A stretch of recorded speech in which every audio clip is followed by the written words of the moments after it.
Hi there. Welcome to the SoberCircle channel. Enjoy this speaker tape. And get out of the way and let him talk. Not that I'm going to get off of this fiddle. I can't get out anyway. But Tony, we'd like to welcome you. Give it a good hand.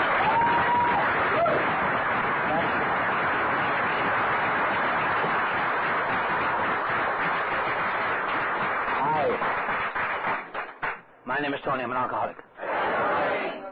I don't know if anyone can see at the back here, but I have to be careful because I've snapped the tendon in my left leg. So I have to keep. If I drop dead from a thrombosis, I'm told by the doctor that I've got to keep my leg up. Being an alcoholic, I defied those orders.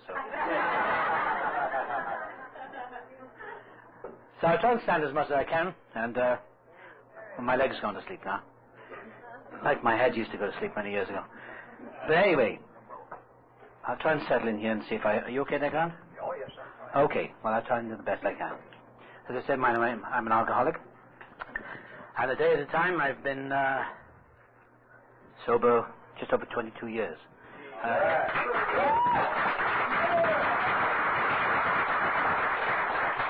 I don't say that to impress you. It certainly impresses me. I say because I couldn't stay sober for more than 22 minutes.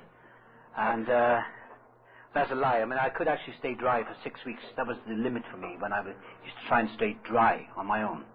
And I'll better put that there. Anyway, where shall I start? I guess at the beginning. Well, no, I'll start at the end. In fact, talking about alcoholism and alcoholic personality. The thing that saved my life when I came into Alcoholics Anonymous was on December 29th, 1975. I'll try and speak slowly because I've got a funny accent. I came into Alcoholics Anonymous December the 29th, 1975, 2 days before my natal birthday, in the Pacific Palisades group in Los Angeles. And the speaker that night, there were two speakers, a man called Don, who was a doctor, and the other one was a man called Chuck Chamberlain.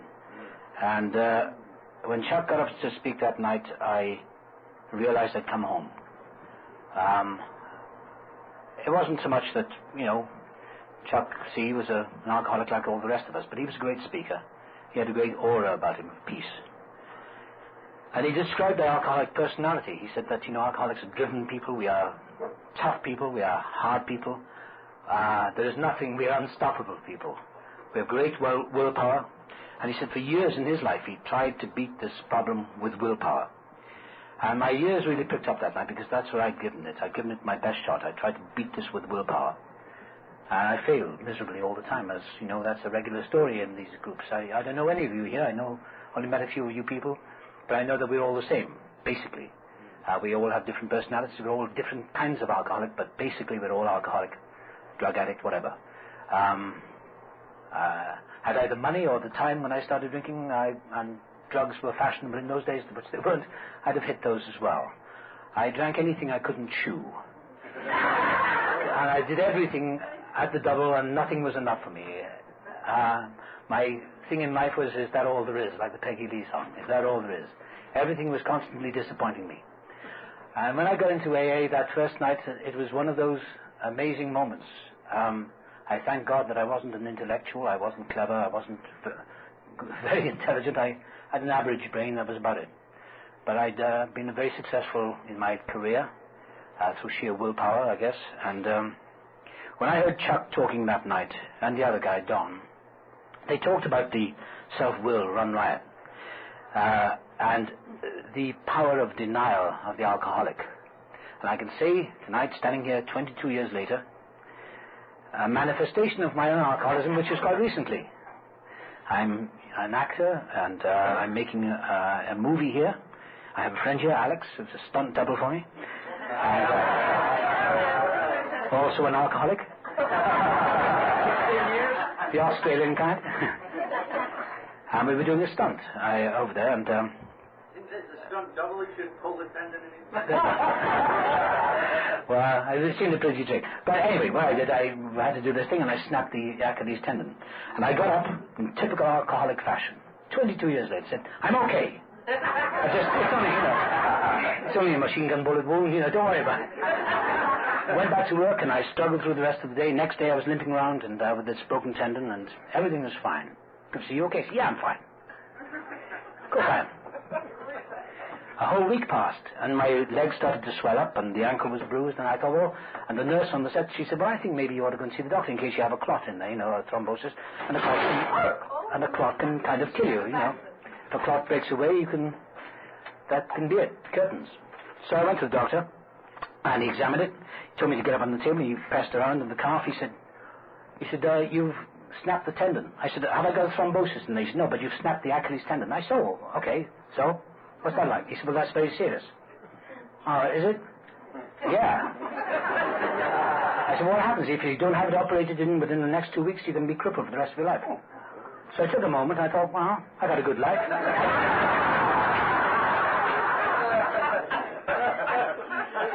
And I've got another leg. I've had a good career. I play Long John Silver now. So I considered this, and I said to him, yeah, fine, I don't need the operation. I'm just going to go on. I said, you mean I'll limp permanently? He said, yeah.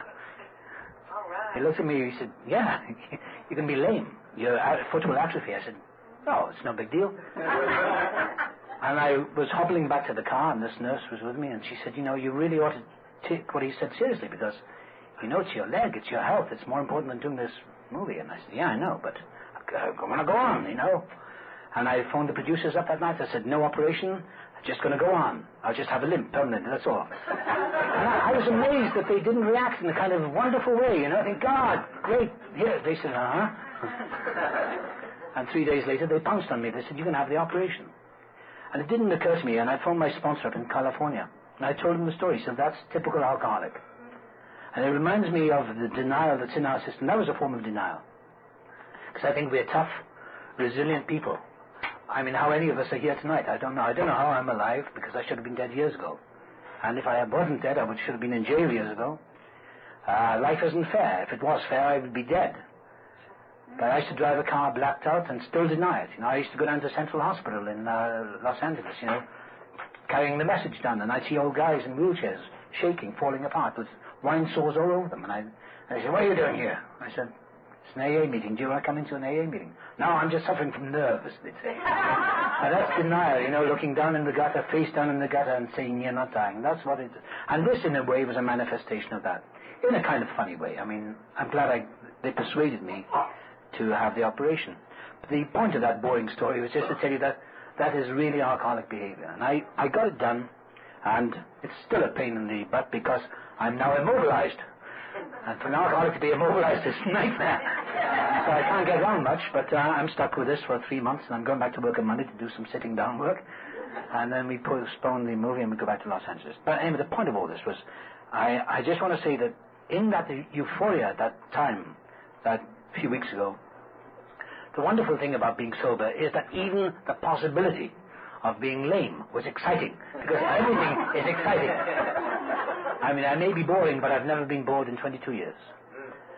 And I told my sponsor this joke on the phone. He says, it's like the alcoholic on the raft. The alcoholic who's dying, he's on the raft, his ship has gone down, he's the only survivor, and he's bobbing around in the ocean, The sun is blazing down on him, he's covered in sores, and he's dying. He's only got some water left for maybe another 2 hours, and he's dying, he's had it.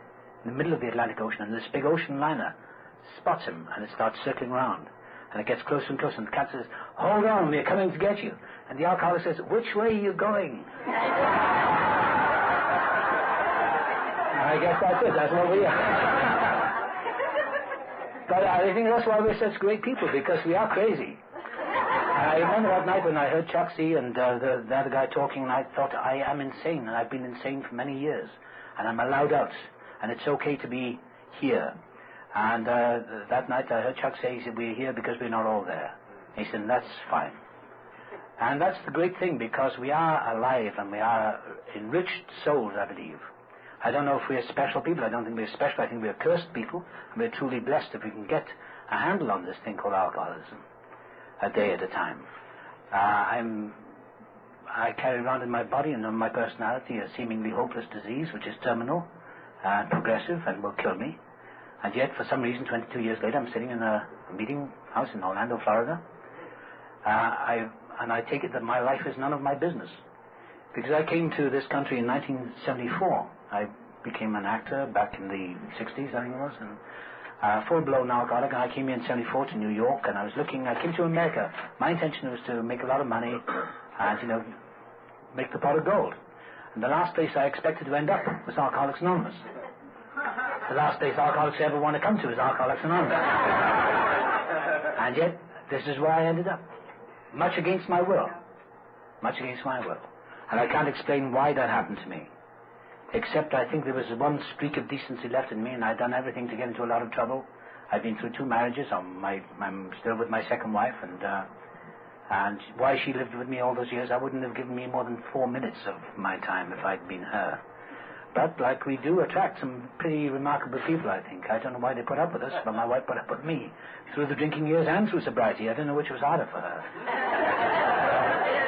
And she's one of those weird moderates, you know, terminally moderate.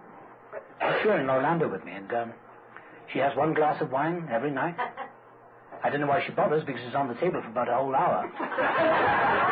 She usually ends up pouring half of it down the drain. She smokes 2 cigarettes and doesn't bother to inhale. And I ask her sometimes, I said, why do you bother to drink if you don't even finish it? Sometimes, you know, she's walking around the house, something, you know, back in England or wherever we are, and she'll suddenly say, didn't I leave a drink somewhere? It's on the kitchen table. I always know it. I said, how do you know? I said, I always know it. I said, how can you even have it out of your hand? She said, well, I don't need it that much. I said, what does it do for you if you have 1 drink? She said, well, it's nice. It takes the edge off. I said, what edge? But she's normal. She's not an alcoholic. She says things like, weird things like, leave it. Let it go. Forget it. I have to go on my knees every morning to ask God to help me to forget it, because I have a long list of resentments in my mind that go back years and years. Even before I was born, I can resent anything. But those normal people tend to be, whatever normal means, my wife, I guess, tend to be easygoing, have an equanimity in their nature, and have a lot of common sense. And I respect them very much. And I have a lot of friends who are not alcoholics. They still puzzle me. I mean, I go out with some friends in London, and between 4 of us, we sit there at the table, maybe 6 sometimes. I don't go out that often, but when we do. And I watch them. They have a bottle of wine between 5 of them. And it's still half empty or half full when we get up to leave. And that's the weird thing. I remember when I first got sober, and it was my first year, and I was traveling from New York to Los Angeles. And there was some kind of, I don't know, public holiday. It wasn't Thanksgiving, but it was something like that, maybe 4th of July, I can't remember. And the stewardess in the plane was going around with champagne, you know. Champagne for, I don't even, it may have been Thanksgiving. She came to me, she said, do you want some champagne? I said, no, not for me, thanks. She said, well, come on, it's a special day. No. She said, not, I said, no. She said, why not? I said, I've got a report to work next Thursday. And she looked at me, she said, I don't understand. I said, no, do I. I don't understand. See, nothing ever satisfied me. Nothing ever satisfied me. In the ocean of booze, nothing would ever satisfy me. Work, success, never fills the cup. I'm always wanting more. But as I'm getting older, I'm wanting less now because I've done it all. I've had some fun. And as I said, I've never been bored in my life in these last 22 years. I never get bored. And I've learned a lot, I think, through the years of being sober. I hope I've been learning and will go on learning. I don't come to any great conclusions because everything is pretty open-ended. I came into Alcoholics Anonymous as an agnostic. The most amazing thing happened. I came to New York, first of all, in 1974. And to do a play. And I met this woman. It was in October 1974. And she was a member of Alcoholics Anonymous. And I was drunk as a skunk and sick to death and insane. And she didn't say a thing. She did the typical AA thing. She left me alone. She just smiled a lot at me, never mentioned it. And we started rehearsing, and we started working on this play, and we were in this big successful show for 8 or 9 months, I think. And she, Mary, she's dead now. She died sober, but she never said a thing to me. She smiled at all my stupid jokes. Sometimes she'd come over to the bar with me and have a coffee. You know, it was one of those sort of restaurant bars. And I was really puzzled by her. And somebody told me, they said, you know, Mary's an alcoholic. Now, I know that she'd gone and said to somebody, you know, tell Tony I'm an alcoholic and I'm an AA. I would think that. So they passed it on that way. They said, you know Mary's an alcoholic. I said, oh, really? God, that's sad. I said, I don't see her drinking. They said, no, she doesn't drink. She's in AA. What's that, an alcoholic? Oh, I said, that lot. Yeah, that's religious. Yeah, well, she's sober anyway. I said, that's why she smokes so much. Is that why she... I couldn't figure it out. And I never dreamed of asking her. And then on my last few weeks in New York, I remember I was in a party. And I tried to stay dry for about 6 weeks. And I was in this party, and I was drinking.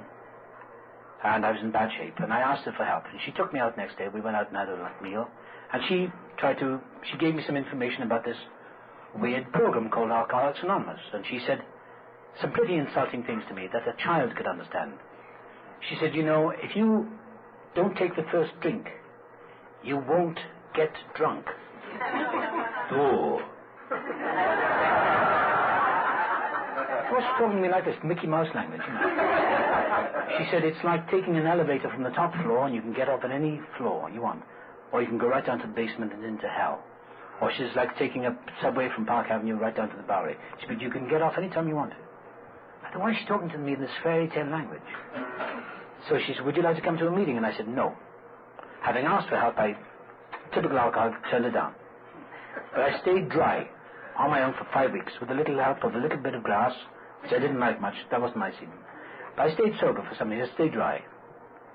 And I think at that time something had happened. Something had shifted chemically in my body, and mind, whatever. I flew out to California in July '75, and I took that first drink and I hit the booze pretty bad. Then I dried out another few days, maybe a couple of weeks. Then I hit it again, and it was tequila was the stuff I used to love, you know, tequila. And it did wonderful things for my brain, tequila. Being an agnostic or an atheist, it gave me visions of God and angels. This is hallucinogenic, the amount I was drinking. And I think by that time my tolerance had become pretty low. My threshold had become low, and I didn't need to drink that much. And I would start to hallucinate and get these strange religious visions. They were really weird. But what it did, it softened me up for this program, because in December 1975, my wife left to go back to London. She wanted to go back to let me die if that's what I chose to do, or give me space to die. She knew she couldn't handle me anymore, and I remember saying to her, I was driving her to the airport, I said, I think I'm an alcoholic. She said, oh yeah. I said, maybe I'll join AA. She said, oh. And she had changed completely. She gave me the cold shoulder, and I saw her off I said, say hello to your family and have a good flight. She said, yeah. And I realized in that moment, as she turned her back on me, that I had lost the one person I'd ever loved. She was walking away from me. And I hated her for it. But I knew what she meant. She couldn't take any more. Got in the car and I drove down to Arizona. I started my drive to Arizona. I was on my way to New Mexico to find those magic mushrooms that Carlos Castaneda. Not that I'd ever read Carlos Castaneda, because I never had the staying power to read anything very much, but I'd heard about these magic mushrooms and the Yaqui Indians and all that. So that's where I was headed. I wanted to get it off the planet. You know, I wanted something stronger than tequila. Anyway, I didn't get that far. I got as far as Arizona and Christmas Day, and I was staying in this lousy hotel. I phoned my wife on Christmas morning in London. I said, Happy Christmas. She said, thank you. Where are you? I said, I'm in Phoenix, Arizona. Uh-huh. No surprise at all. Well, have a good time. She put the phone down. And I drove back to California, and on the 27th of December 1975, I sat in my apartment, and I knew it was over. And I felt that loneliness that only alcoholics feel, I think. Well, I don't think we call it the market on loneliness, but I think it's a special loneliness that alcoholics feel because we're going insane. And next thing I remember, somebody phoned me, and I ended up in a party. And I was in this party sitting under a piano, which is not sort of normal behavior of social group, having a fight with another actor. And it was in Beverly Hills, and anyway, this woman picked me up, and she said, come on, you're going home. And I stood outside with this friend of mine, and I said, I've lost my car. Somebody's stolen my car. He said, no, they didn't steal it. He said, you left it in the middle of Wilshire Boulevard with the engine running and the radio on. Don't you remember? I said, no. He said, somebody saw you, got in the car, drove you here, and you don't remember? I said, no. I said, all I know is that I'm an alcoholic and I need help. And I looked at those I think they were pepper trees. and the sky, and I thought somebody up there really likes me because I should be dead by now. I used to do all those crazy things, drive my car in blackouts, never remembering next day where I'd been, whether I'd killed anyone. I'd always check the radiator to see if I'd any blood or anything or damage. I don't know why they didn't catch me. The police never picked me up. And I can't remember driving, over the canyons into the valley and at night. And this friend stayed with me. I went to his house and I said, I'm an alcoholic. I sort of sobered up. It was like a pilot light went on. And I stayed Sunday back at my apartment. Didn't think of phoning AA. I thought I'd give myself 24 hours to think about this, very seriously. It's just very dangerous to think for an alcoholic, especially on one's own. So on the Monday, I got up and I thought, well, maybe I'm making a big thing of this. And a little voice inside prompted me, said, pick up the phone and phone Alcoholics Anonymous. I phoned them up and a woman answered the phone. And her name was Dorothy. She was an elderly woman. And I said, my name is Tony, I'm an alcoholic. I think I'm an alcoholic. I said, I'm beaten. I don't think I can drink anymore. She said, that's good. I said, I feel terrible. She said, that's good.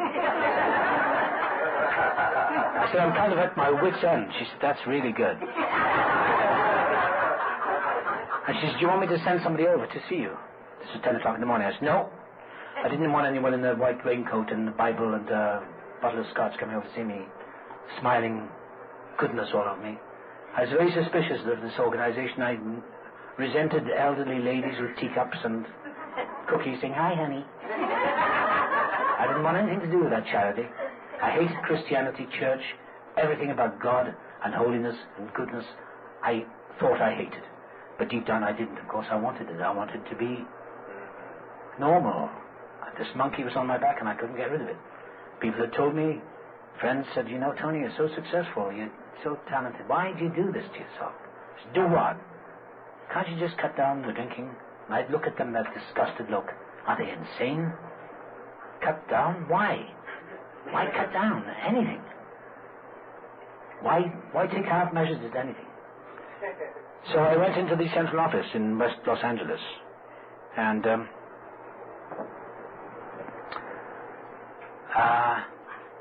I met this lady, Dorothy, and she's a woman in her 70s, I think, and I walked into this pine wood office and the smell of coffee, beautiful sunny California morning, Monday morning, and I said, my name is Tony, I phoned you. She said, yeah.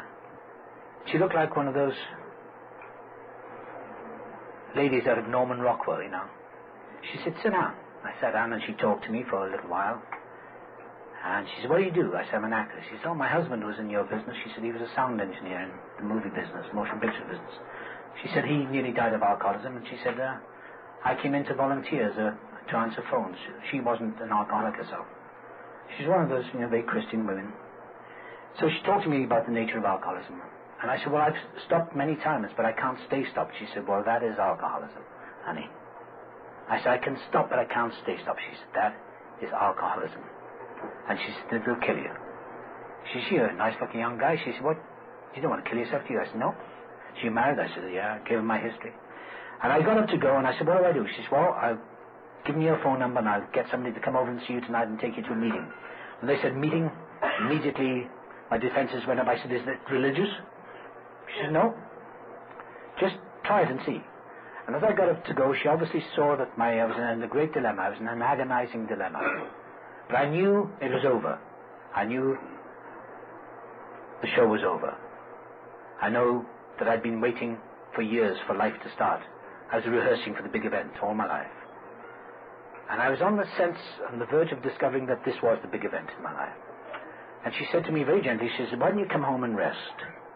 And I got all choked up and emotional. I thought it was swallows come home to Capistrano, She said, just come home and rest. And then she did that hokey thing. And her voice, she said, why didn't you just trust in God? And everything, I knew she was going to zap me with that word. The G-O-D word. And it was like a door opened, and a light went on, and I thought everything I've tried with my keen alcoholic brain has failed. All my first-class thinking, all my reading of power of positive thinking and self-help books, all that stuff I'd done, a valiant effort to change myself hadn't actually got me out of the nightmare that I was in. Some of it had helped me to get towards it, however. And lo and behold, as she said that, I thought, well, why not? I got down on the street, and the most remarkable thing ever happened to me in my life, and it was one of those moments, and I don't say it to claim that I was special because I wasn't, but maybe it's what I needed. It's the thing that happened to Bill Wilson, but it's what I needed, I guess, because I thought I was too smart or too clever or too successful or too, I know, what I was supposed to thought I was. I really never had much of an opinion myself anyway. I never liked myself. I always thought I was stupid. But at that moment something happened. I got down on the street, and it was the beautiful sunny morning, and a big voice deep inside me said, it's all over, and now you can start living, and it's all been for a purpose, so don't forget one moment of it. Now go about your life. And it was that clear, and the craving to drink left me that moment, 29th of December 1975, probably about 10:45 in the morning. So much so that I got into the car, and I knew what it was. It's something I'd been looking for all my life. Ever since I'd been a little kid, I came home from school at the age of 4 one afternoon, and I told my father that he said, what did they teach you today, sonny? My father, God rest his soul, was an alcoholic. I think he was. He died a bitter man, an unhappy man, restless. And when he drank, he did those things that we do. But he only drank in later years. When he said, what did they teach you? I said, they taught me the Lord's Prayer and 23rd Psalm. He said, a load of rubbish. Don't believe in God and all that rubbish. There's nothing there. It's all rubbish. Get out in the world. It's a dog-eat-dog world. Don't trust anyone. Do them before they can do you. That was his philosophy. He didn't really practice that because he was a softy like all of us, you know. But he tried to be tough. He was like Willie Loman in Death of a Salesman. Never felt he got his life right, you know. And he died sadly in 1981. Frightened and alone. And that moment, for that time from the age of 4 right up until that night, I used to sit in cathedrals, in St. Patrick's Cathedral in New York in my drunken years, looking at people praying, and saying, what the hell are they on about? What is all this? Why are they on their knees? Are these intelligent people, or are they just dummies? And sure enough, that old friend of mine from 4 years of age turned to me and said, hi, I've been waiting for you. And that's what it was. That voice was like an old pal. So much so that I was going up Ohio Avenue, and I stopped off and I went into this Catholic church. And I saw a priest crossing from the church into his office. So I said, could I talk to you, Mum? And he said, yeah, come in. I went and sat with him. I didn't know what possessed me, but he said, can I help you? I said, yeah. I was looking pretty rough. I said, I think I found God. He said, well, congratulations. I said, well, I don't know what to do about it. I said, so I told him, I'm an alcoholic and I just joined AA. He said, well, that's a good organization. He said, they're great people, Alcoholics Anonymous. He said, and he said, if that's what you're looking for, if you're an alcoholic, you're in the best place.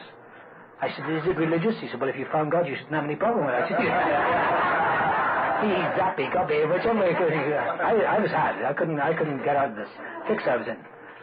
So I went back to the apartment, and Dorothy, the woman from central office, phoned me up. She said, have you got any alcohol? I said, yeah, I've got some beer. I'm pouring it away now. She said, well, just pour it down the sink. Do you want me to hold on to the phone? I said, no. So I pour it away. She said, well, somebody will phone you. And that night, a man called George phoned me, and he was everything I expected. You know, he phoned me.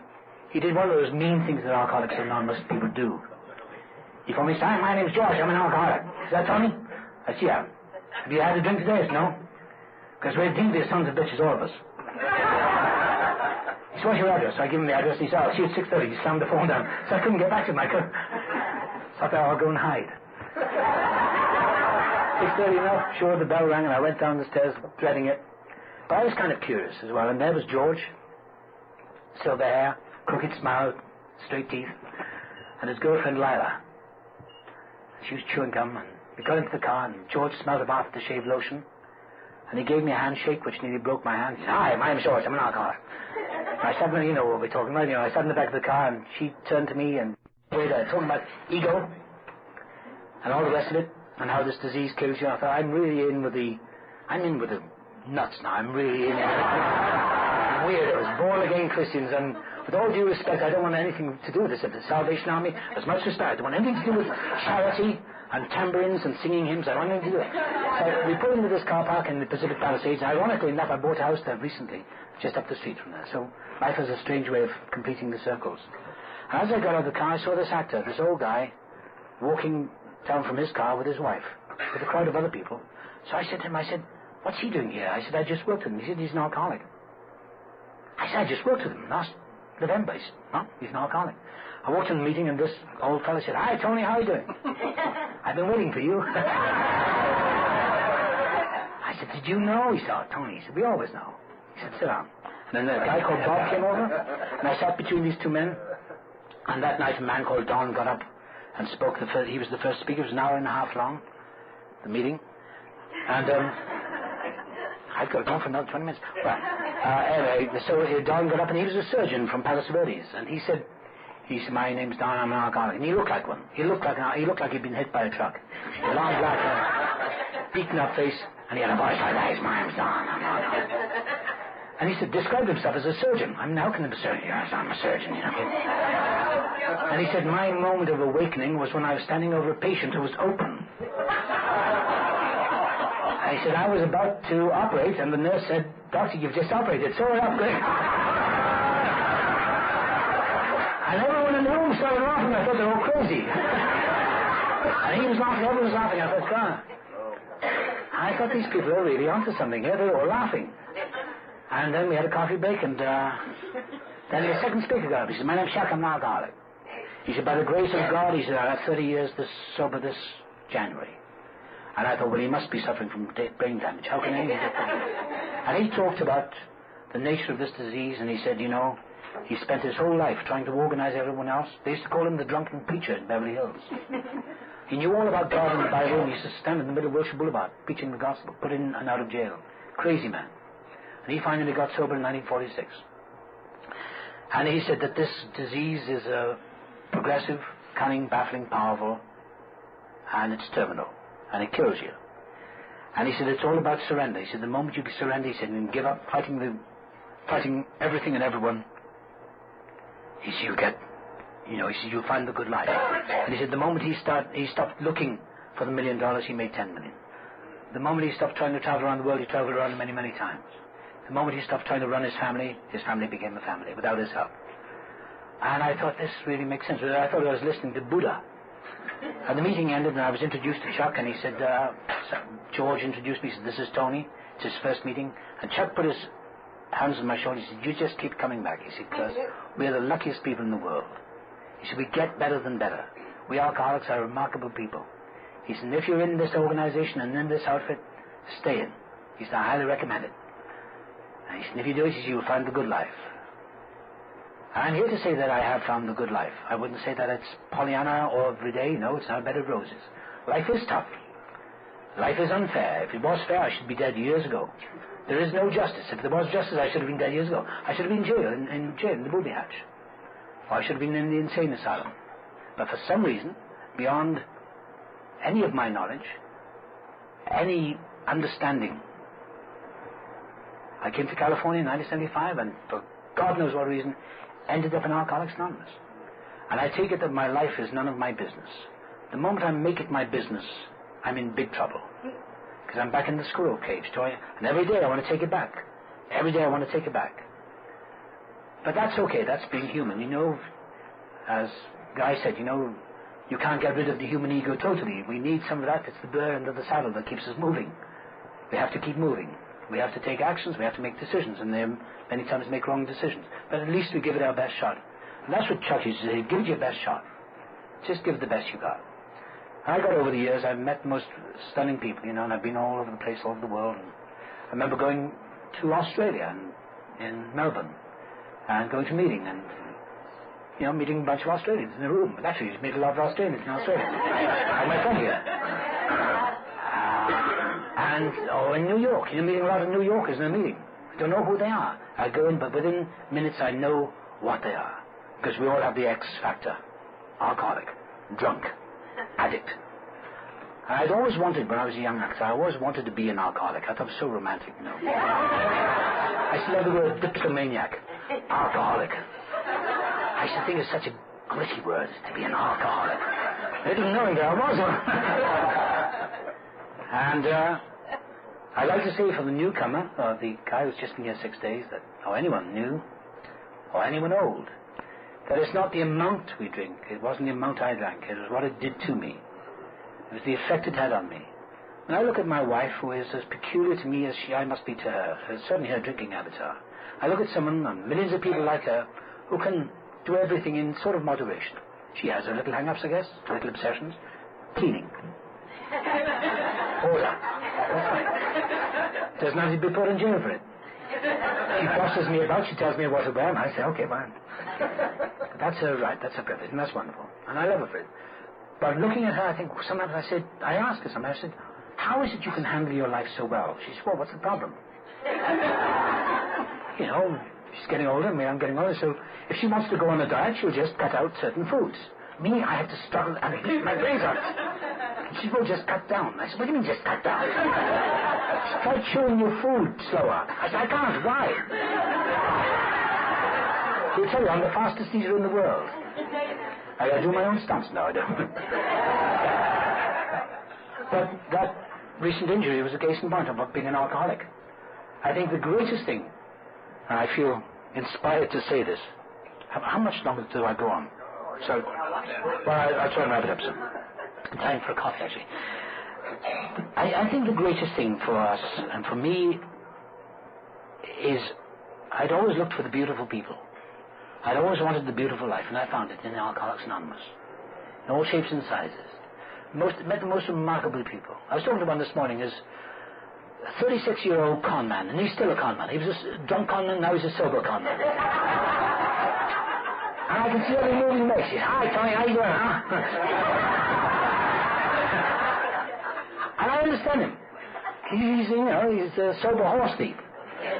I love him for it, because he can't stop doing what he does. And, I know a couple of alcoholics who are gamblers. Can't stop gambling. But they're sober. And I met, aging hippies, like I feel like an aging hippie with his beard. And I have the most romantic life. I live a wonderful life. And every day I have to remember, because every day I'll grumble and I'll complain about this, that, and the other. My leg is going to sleep. It's okay. And I'll complain about everything. But I have to remember all the time. And I've got a list of resentments in my head that'll take me back, an elephantine memory for insults and sideswipes. But I have to remember that those can kill me. I heard a story, a guy called Clancy, you've probably heard his tapes, an extraordinary man. I was in a meeting in Pacific Palisades last year. And Clancy runs the mission downtown Los Angeles for all the down and outs and the alcoholics on the streets. And their average is maybe 10% survival. Most of them die. Clancy does this amazing job with them. And he was an alcoholic himself. And he was sober, 19 years trying to get sober. And an amazing guy. And he and Chuck were very close friends. But I remember him saying at a meeting one morning, an early morning meeting in Pacific Palisades last year, sometime, I believe. And he said, my name's Clancy and I'm an alcoholic. And he said, this room, he said, I used to come to this meeting. It was held on a Saturday morning here years ago. He said, my sponsor started this. He said, my sponsor saved my life. But my sponsor died drunk. He said, because they changed the seating arrangement. Without telling him. And although that was kind of funny, it was very sad. He said, because that's what gets us drunk. It's the snapping shoelace. It's the appointment that's not kept. The little tiny things. We can handle earthquakes, we can handle twisters, we can handle anything. The snapping shoelace or somebody looking at us from the passing bus can get us drunk. And all the ingredients of all the peculiarities that we are, all the weird stuff that makes all of us up, and certainly in my case I know the weird, strange things that go on in my mind, that I feel like a rich person because I've made friends with people who are I mean, you know what I mean. I'm the richest people in the world. I don't mean financially rich. Just amazing people. Power-packed people. Ex-cons, people who were in jails. And I knew a guy in Los Angeles who was his last drunk was a shootout with the police, he and his wife, and he ended up in a big jail for 10 years, and he came out and reformed. Sober alcoholic, and he's about 30 years sober now. His name is Woody, an amazing guy. And I've had the privilege of meeting people like that. Some of the old times. What I love about this meeting, I've only been here 3 times, it reminds me of the early days in Los Angeles, when people used to smoke. I was in a meeting with Alex a couple of weeks ago, at a meeting up at Kissimmee, I think, and people were smoking. And I thought it's like the good old days. I don't smoke myself, and, I don't like it, it's too smoky. But it took me back 22 years ago, and I used to go to those meetings. Some of those old timers were there, sitting around the clubhouses playing cards. And these are the guys who saved my life. I remember going into the central office in my first week after being sober for 7 days, and I was feeling nervous one morning, and I was sitting in the coffee shop. My wife hadn't come back from England, and And I was very nervous, and I was convinced I wouldn't be able to figure this program out. I'd failed at everything in my life, and I thought that I'd fail at this. I'm bound to screw this one up. So I walked down the street and went back into that central office that I told you about. And there was a man there called Dan. He was a big guy. He had tattoos all over him.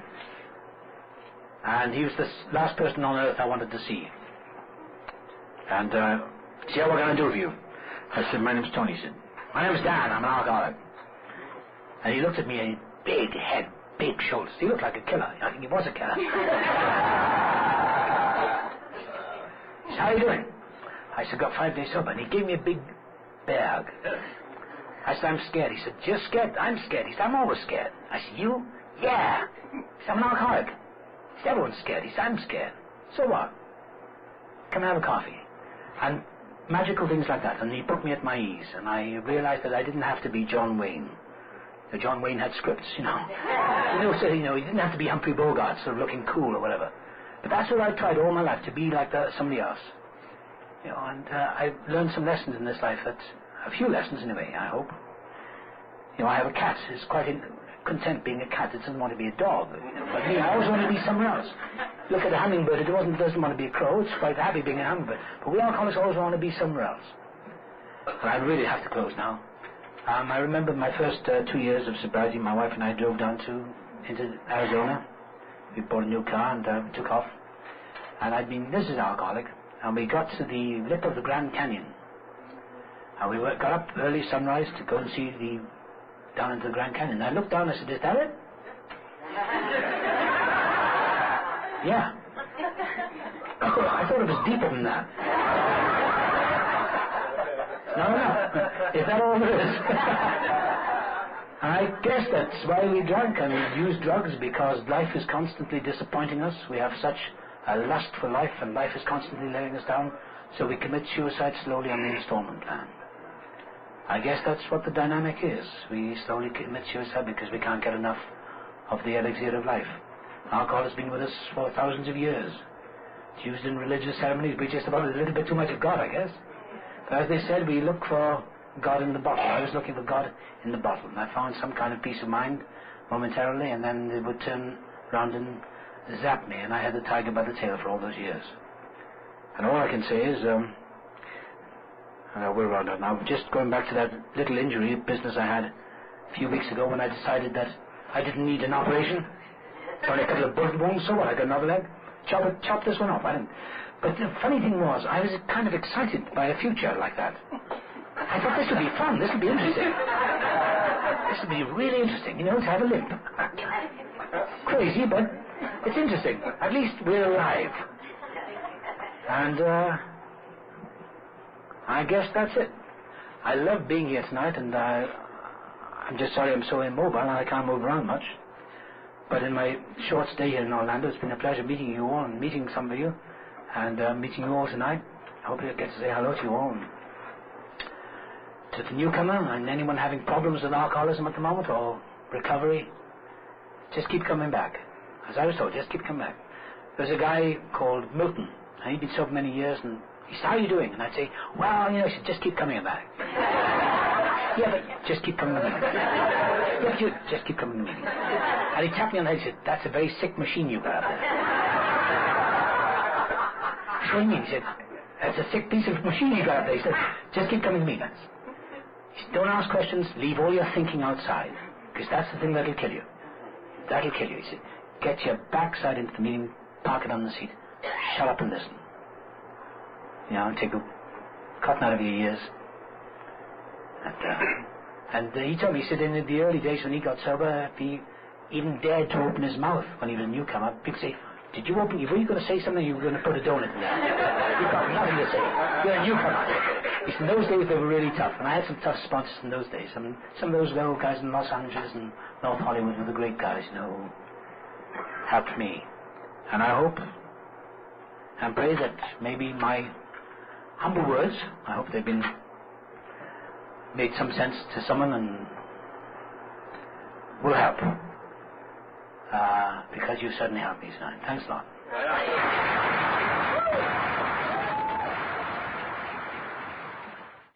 Thanks for listening.